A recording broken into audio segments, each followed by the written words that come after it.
I repeat, most of these students score less, not because of lack of knowledge, hard work or intelligence, but because of lack of direction, guidance and planned approach. Bharat में हर साल करोड़ों बच्चे competitive exams की तैयारी करते हैं। किसी को डॉक्टर बनना है, किसी को इंजीनियर, तो किसी को यूपीएससी क्रैक करना है। लेकिन सच ये है कि 10 लाख से ज़्यादा स्टूडेंट्स जेईई का फॉर्म भरते हैं, लेकिन फाइनल सीट्स मिलती है सिर्फ 17,000 को। 25 लाख से ज़्यादा बच्चे नीट का फॉर्म भरते हैं, लेकिन गवर्नमेंट सीट मिलती है सिर्फ 1 लाख को।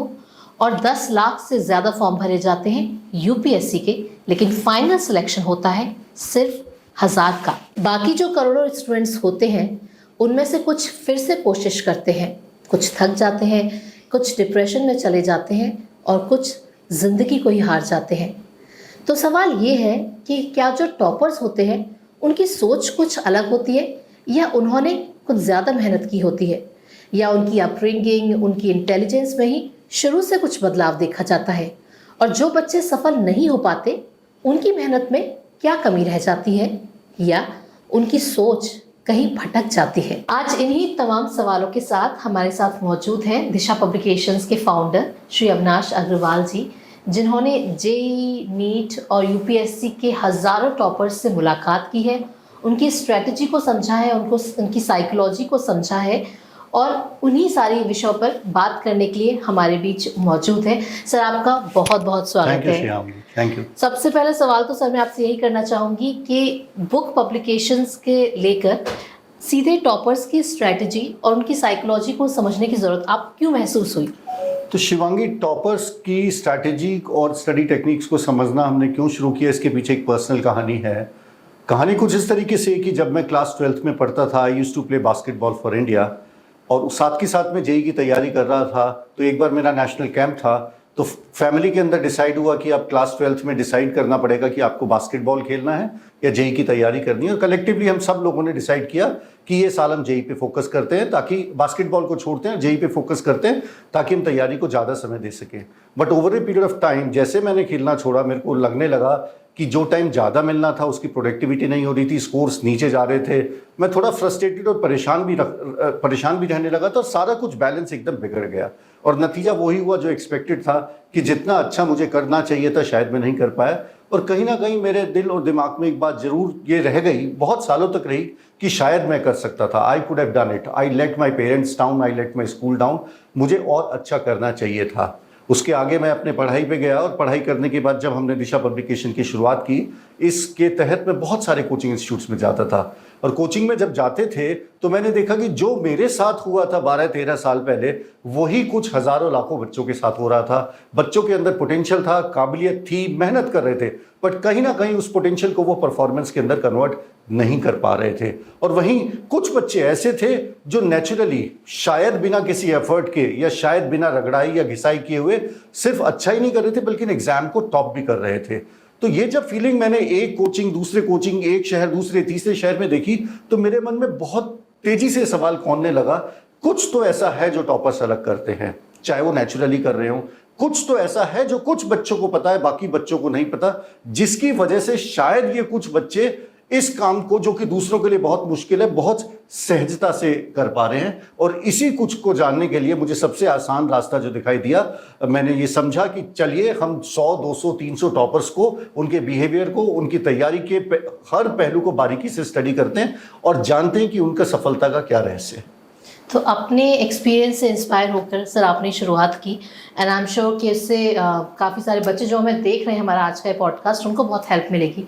सर, आप हज़ारों बच्चों से मिले, हज़ारों टॉपर्स से मिले हैं, तो मैं यहाँ पर उनके अप्रोच की बात करना चाहूँगी। क्या अप्रोच रहता है, क्या ज़्यादा मेहनत करते हैं वो, किन स्ट्रेटजी पर काम करते हैं कि वो टॉप कर जाते हैं, बाकी बच्चे नहीं कर पाते?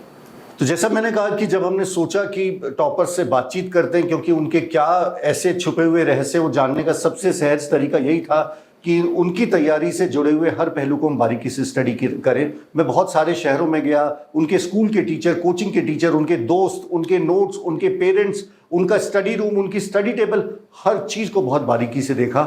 और उसके बाद ये रियलाइज हुआ that most of the students score less, not because of lack of knowledge, hard work और intelligence. I repeat, most of these students score less, not because of lack of knowledge, hard work or intelligence, but because of lack of direction, guidance and plan approach. बहुत सारे parents यही समझते हैं कि अगर selection नहीं हो पाया तो शायद मेहनत में कमी रह गई, मेहनत और करो, और यही सलाह देते हैं टीचर्स और पेरेंट्स बच्चों को कि अगर इस साल नहीं हुआ तो और मेहनत करो। बट फर्क मेहनत में नहीं है, फर्क कुछ और पहलू में था, और वो पहलू जो 3 निकल के आए 3 साल के बाद, वो थे माइंडसेट, वो था हैबिट सिस्टम, और वो था स्ट्रैटेजी और स्टडी टेक्निक्स। ये 3 पिलर्स थे जो कि टॉपर्स को एवरेज बच्चों से अलग बनाती है। टॉपर्स के पास विनर माइंडसेट होता है। If you have winner mindset, everything becomes easy and interesting. उनके पास अच्छी और स्ट्रॉन्ग हैबिट्स होती हैं। If you have build strong habits right from your childhood, becoming focused, organized and disciplined automatically becomes a way of life. और अगर आपके पास पढ़ने के सही तरीके हैं, अगर आपके पास पढ़ने की सही स्ट्रैटेजी है, तो पढ़ाई भी एक खेल की तरीके से हो जाती है। क्योंकि पढ़ाई के भी कुछ नियम हैं, अगर उन नियमों का पालन करते हुए पढ़ाई के खेल को आप खेलें तो पढ़ाई खेल जितनी इंटरेस्टिंग और मजेदार हो जाती है।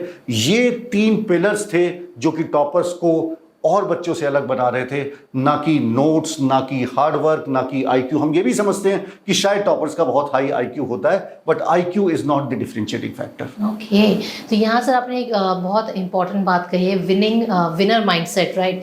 विनर माइंडसेट है, तो ये माइंडसेट उनका रूटीन डिसाइड करता है, या उनका रूटीन कुछ इस तरह का होता है कि उससे उनका जो माइंडसेट है वो एक विनर वाला बन जाता है?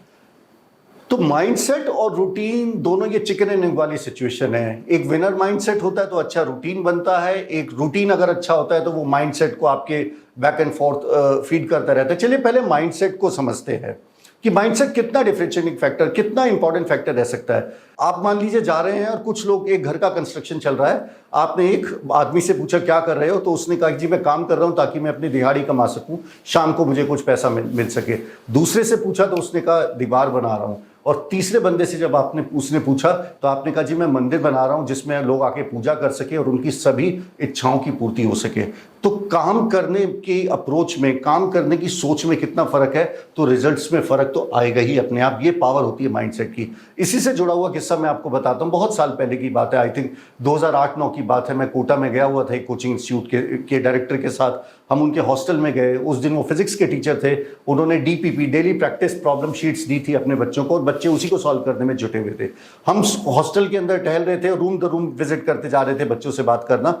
हमने बच्चों से पूछा बच्चे क्या कर रहे हैं, तो कुछ बच्चों ने कहा हम DPP कर रहे हैं, दूसरे कुछ बच्चों ने कहा कि हम फिजिक्स के क्वेश्चन सॉल्व कर रहे हैं ताकि हम ज़्यादा मार्क्स ला सकें, और वहीं कुछ बच्चों ने कहा कि हम फिजिक्स को सॉल्व कर रहे हैं ताकि हम इस सब्जेक्ट के मास्टर बन सके और अपनी नॉलेज को बढ़ा सके। यही माइंडसेट, यही अप्रोच तैयारी के बिल्कुल आयाम बदल देता है। यही पावर होती है माइंडसेट की। इसके साथ अगर हम आते हैं रूटीन की बात करते हैं, रूटीन का मतलब डिसिप्लिन है। हम लोगों को ज़्यादातर लगता है कि डिसिप्लिन हमारी फ्रीडम छीन रहा है, पर डिसिप्लिन हमारी फ्रीडम छीनता नहीं, डिसिप्लिन हमें फ्रीडम देता है। रूटीन्स और सिस्टम टॉपर को एवरेज स्टूडेंट से डिफरेंशिएट करते हैं। यहां तक मैं कहूंगा कि आप गोल्स मत बनाइए, don't make goals, build systems. हर बच्चा गोल बनाता है। टॉपर और एवरेज स्टूडेंट के गोल सभी के बराबर होते हैं कि हमें एग्जाम्स करना है, बट कुछ बच्चे टॉप कर जाते हैं और कुछ बच्चे नहीं कर पाते। इसका मतलब गोल्स डिफरेंशिएटिंग फैक्टर नहीं है, फैक्टर होता है सिस्टम्स। सिस्टम आपको लाइफ लॉन्ग विक्ट्री देती है, गोल्स आपको सिर्फ एक इवेंट में विक्ट्री देंगे। सिस्टम गोल्स की जब आप चेज करते हैं तो आपकी जर्नी काफी स्ट्रेसफुल और एंजाइटी होती है, वहीं सिस्टम्स या प्रोसेसेस या रूटीन को जब आप इससे काम करते हैं तो आपकी जर्नी इंटरेस्टिंग होती चली जाती है। तो ये दोनों चीजें जो है बहुत इंपॉर्टेंट है और बहुत बड़ा डिफरेंशिएटिंग फैक्टर लाती हैं। इनफैक्ट अगर आपने अपने रूटीन बिल्डअप कर लिए, बहुत बार मुझसे ये भी पूछा जाता है कि टॉपर्स को मोटिवेशन की कोई जरूरत होती है नहीं होती है। टॉपर्स को मोटिवेशन नहीं चाहिए, उनके सिस्टम्स और रूटीन इतने पावरफुल और इतने डिसिप्लिन्ड होते हैं कि वो अपने आप ही उनके मोटिवेशन को फ्यूल करते हैं। They don't know what is motivation, या उन्हें मोटिवेशन की कोई जरूरत नहीं है। अच्छा सर, हमने बात की कि टॉपर्स की स्ट्रेटजी पे लेकर, उनके रूटीन पे, उनके माइंडसेट को लेकर, लेकिन एक सवाल यहाँ पर मेरे मन में ये भी आता है कि पैटर्न सेम है, टीचर सेम है, कोचिंग सेम है, उनका जो करिकुलम है, उनका जो कोर्स है, सब कुछ सेम है, लेकिन फिर रिजल्ट में डिफरेंस क्यों आता है? आप मैडम जो देख रहे हैं वो टिप ऑफ द आइसबर्ग की तरीके से है, और टिप जो है बहुत छोटी है, जो पानी से बाहर है वही सिर्फ दिखाई दे रही है। वो है कौन से कोचिंग में जाता है, कौन सी किताब पढ़ता है, कौन फ्रेंड है, कौन टीचर पढ़ाता है, कौन से स्कूल में जाता है। वो सिर्फ पानी के नीचे, पानी के अंदर जो चीज़ छुपी हुई है वो ही है डिफरेंशिएटिंग फैक्टर। और वो सब चीज़ें आती हैं माइंडसेट, वो सब चीज़ें आती हैं हैबिट्स, वो सब चीज़ें आती हैं स्टडी टेक्निक्स। मैं आपको उदाहरण के तौर पर समझाता हूँ। एक जेई के टॉपर के साथ मैंने इंटरैक्ट किया, 2014-15 की बात है। उस स्टूडेंट का नाम था रोहित रोहित कुमार, मैंने उससे पूछा कि Rohit what is your next plan, तो उसने बड़ी क्लैरिटी के साथ कहा कि सर मेरा कोई प्लान नहीं है, मैंने जो अचीव किया मैं इसी को एंजॉय करना चाहता हूं और अभी इसी पे फोकस करना चाहता हूं।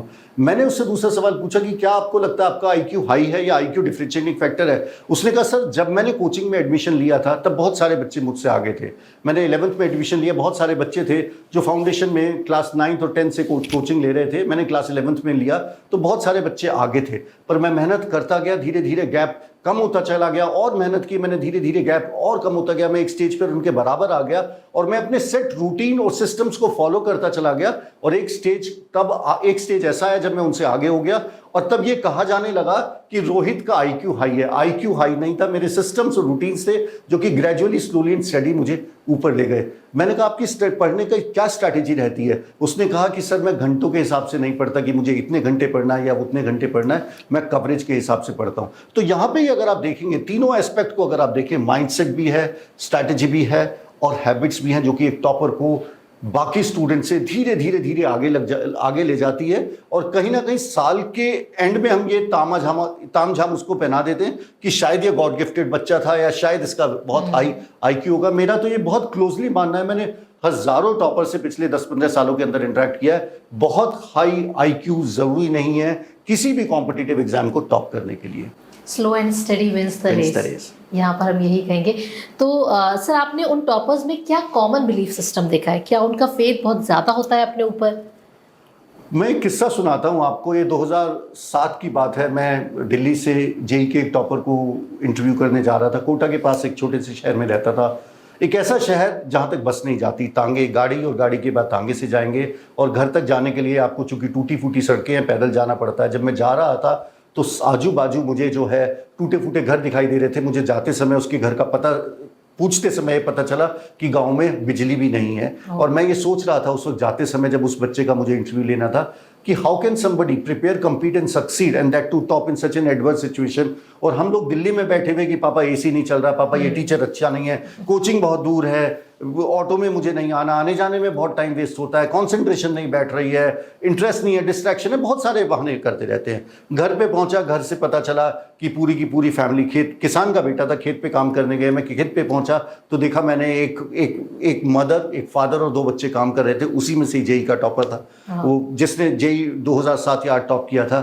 मैं इतना इंस्पायर हुआ उस बच्चे से, मैंने कहा कि मैं क्या यहीं पे आपसे कुछ सवाल पूछूं। वो घर पे ले गया और मुझसे रुका नहीं गया। मैंने उससे पूछा what is one differentiating factor. वो अपने स्टडी टेबल पे ले गया। स्टडी टेबल के सामने एक बड़ा सा वाइट चार्ट लगा हुआ था और उस पर लिखा हुआ था rank IIT JEE 1 to 10 and he said sir this is the white chart which has created different. He said the target written in bold made him believe that he can do it. Once the belief became stronger, it started getting converted into actions led to result which further strengthened the belief. तो belief, अपने आप में belief, अपनी तैयारी में belief, अपनी काबिलियत में बिलीफ और ऊपर से उसकी जिम्मेदारी लेना। जो बहुत सारे बच्चे होते हैं जिम्मेदारी नहीं लेते हैं। कोचिंग में कमी निकाल दी, स्कूल में कमी निकाल दी, नोट्स में कमी निकाल दी, गर्मी हो रही है, सर्दी हो रही है, कंसंट्रेशन नहीं बैठ रहा, जिम्मेदारी दी नहीं जाती। बहुत सारे बच्चे जिम्मेदारी अपनी कोचिंग को दे देते हैं, जिम्मेदारी दी नहीं जाती, जिम्मेदारी ली जाती है। टॉपर्स और एवरेज स्टूडेंट पे जो डिफरेंशिएटिंग फैक्टर है बिलीफ सिस्टम के अलावा कि वो जिम्मेदारी लेते हैं। सक्सेस एक इनसाइड आउट कॉन्सेप्ट है। माने पहले हमें जिम्मेदारी अंदर से लेनी पड़ेगी क्योंकि बाहर के फैक्टर्स हमारे आउट ऑफ कंट्रोल हैं। टीचर किसी कोचिंग के अंदर आ जा सकता है, सिचुएशंस चेंज हो सकती हैं, बाहर 50 तरीके की समस्याएं खत्म हो सकती हैं, नई 10 समस्याएं आ सकती हैं, वो हमारे आउट ऑफ कंट्रोल है।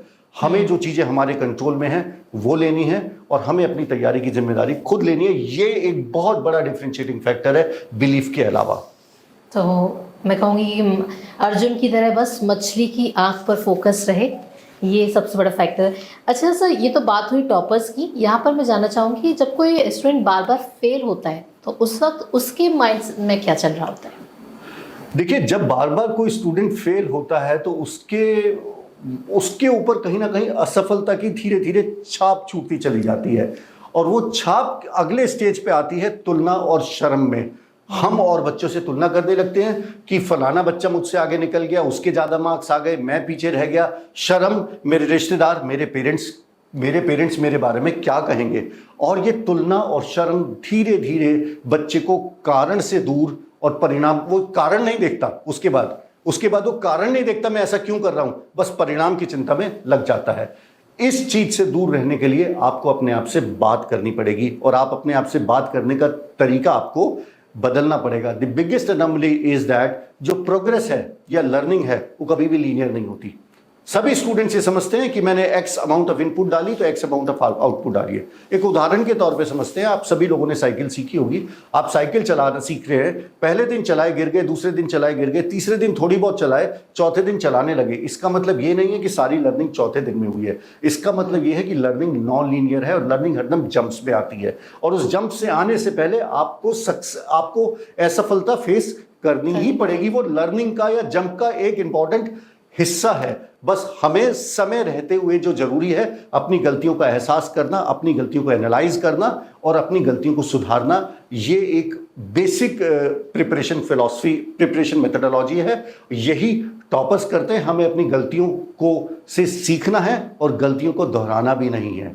टॉपर में और एवरेज स्टूडेंट में एक और फर्क होता है। एवरेज स्टूडेंट वही गलती बार बार गलती करता रहता है। वही टॉपर जो है गलती को एक बार करता है, उसे समझता है, उसे एनालाइज करता है, उसको एहसास करता है और ये इंश्योर करता है कि वो गलती दोबारा से ना हो। Okay, so same mistake same result, I would say.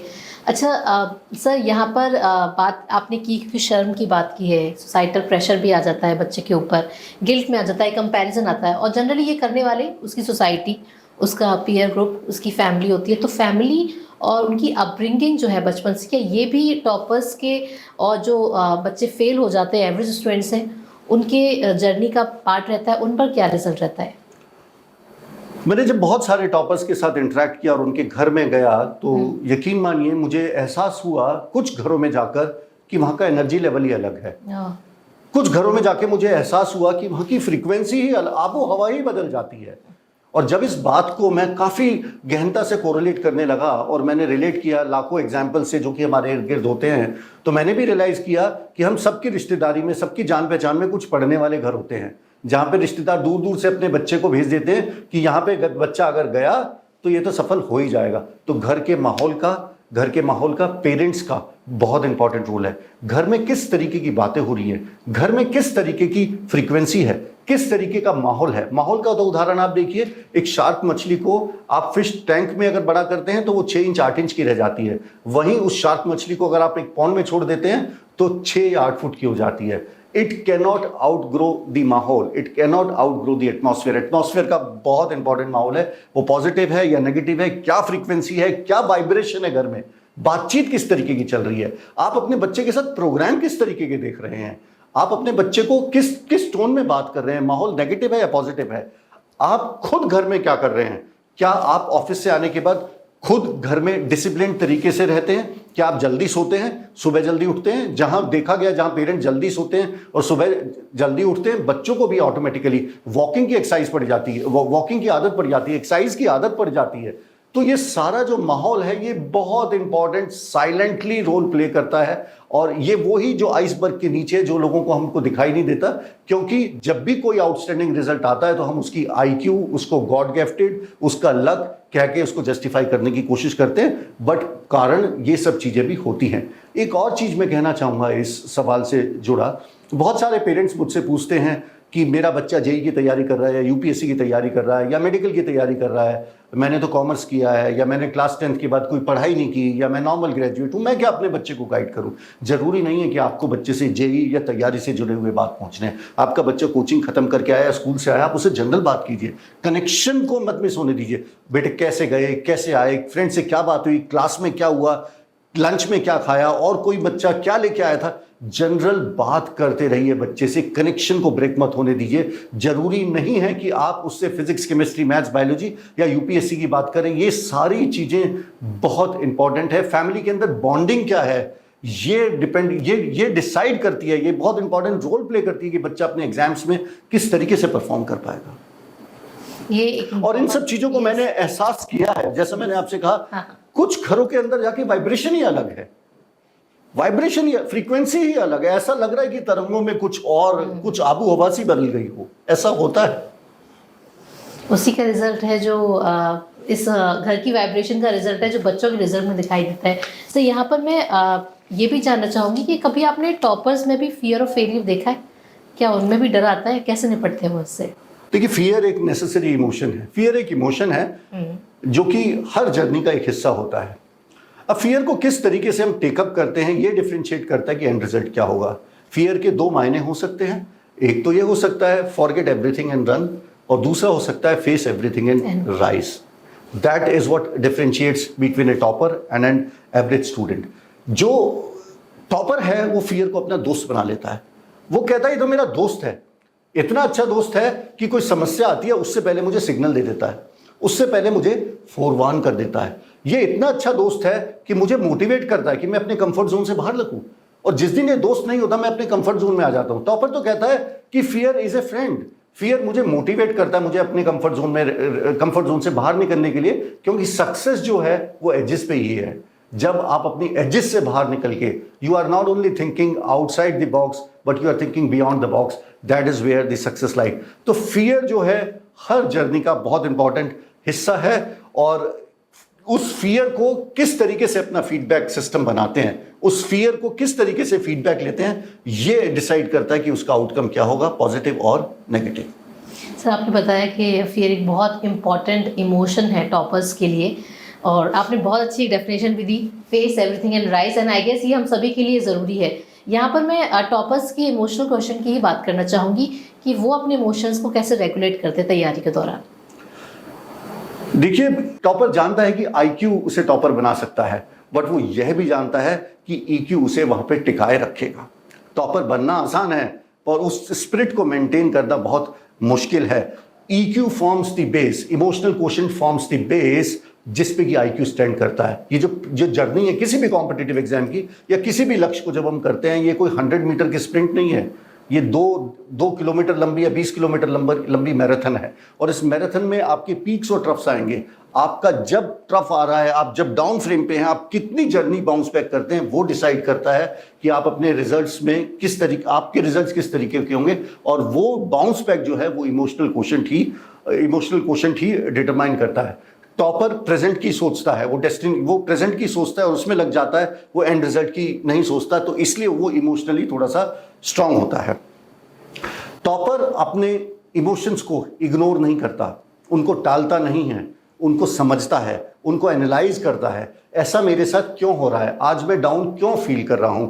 वो अपने इमोशंस को डिस्ट्रैक्शंस में नहीं बदलने देता। कई बार होता है ना, अपने आप को जस्टिफाई कर लेते हैं, आज मैं सैड हूं इसलिए मैं आइसक्रीम खाऊंगा, आज मैं सैड हूं इसलिए आज मैं 3 घंटे नेटफ्लिक्स देखूंगा, आज मैं परेशान हूं, आज मेरा मूड सही नहीं है इसलिए मैं पढ़ाई नहीं करूंगा।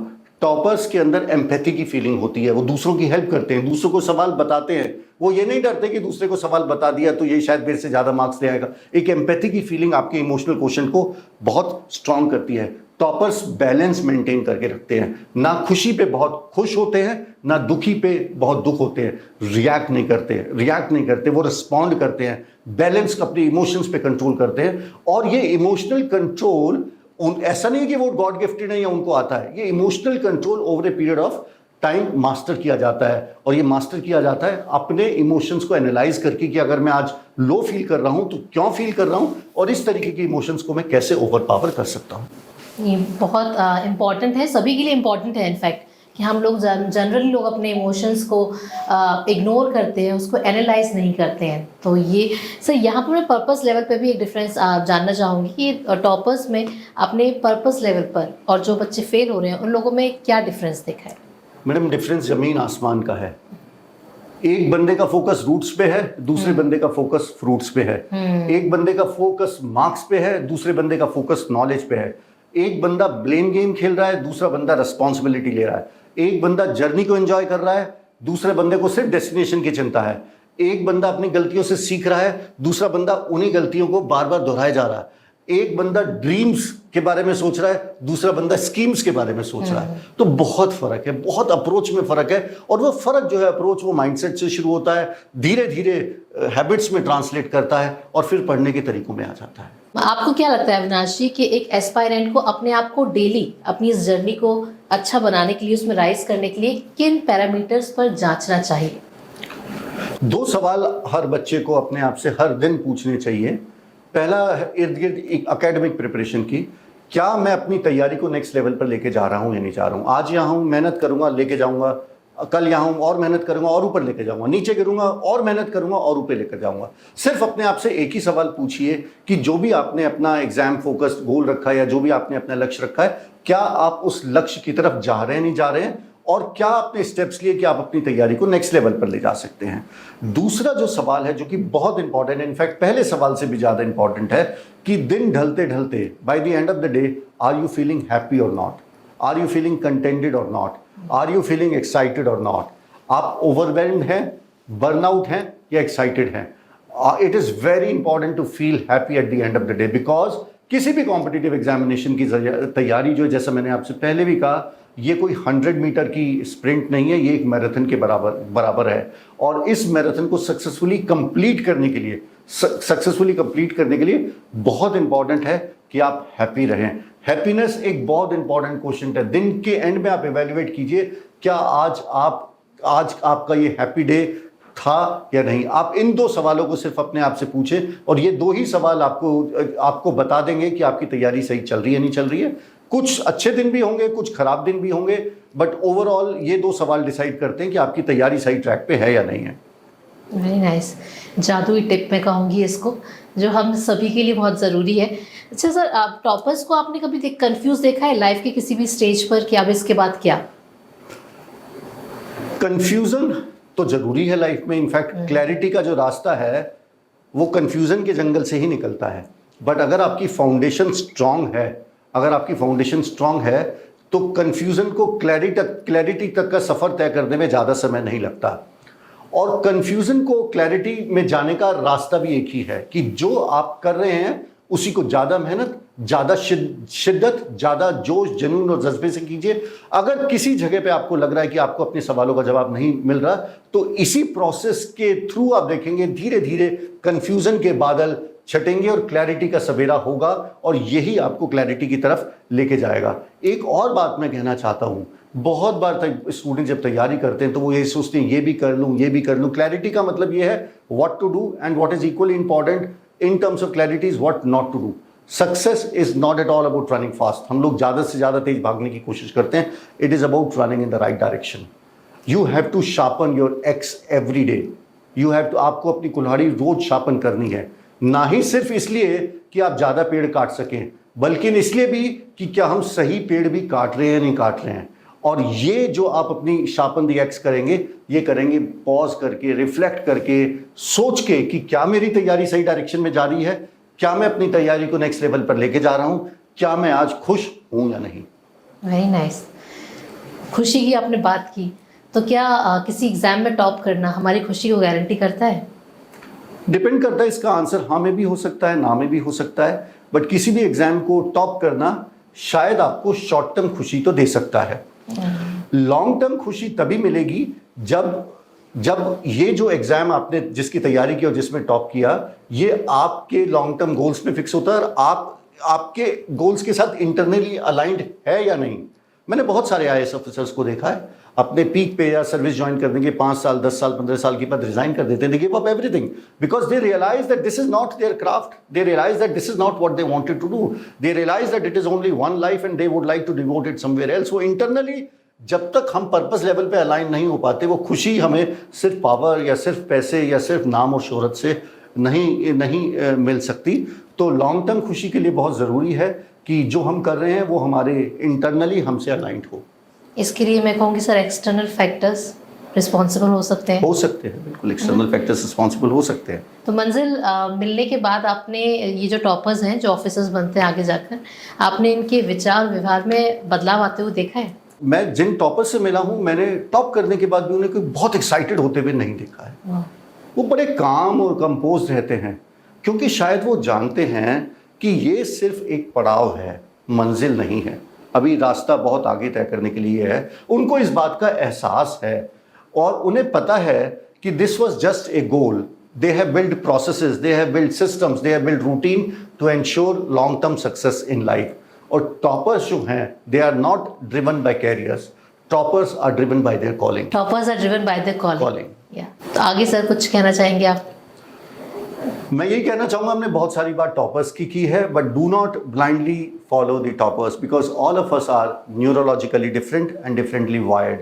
Try to find out what works best for you. Also I would like to say कि कोई भी मेहनत कभी भी वेस्ट नहीं जाती है. ऐसा जरूर है कि आप आज मेहनत कर रहे हैं, आपको आज रिजल्ट नहीं दिखाई देंगे, रिजल्ट्स आर डिलेड, और कई बार इस डिले की वजह से हम डीमोटिवेट हो जाते हैं. तो मैं आप सभी लोगों से ये कहना चाहूँगा कि आप मेहनत करते रहिए, और इस बात का कंप्लीट एश्योरेंस और कंप्लीट गारंटी है, गॉड गारंटी है, भगवान ने इस चीज़ की गारंटी दी है कि एक मिनट आपकी मेहनत का कभी भी लाइफ में कहीं पे भी वेस्ट नहीं जा सकता, वो आपके फेवर में काम करेगा.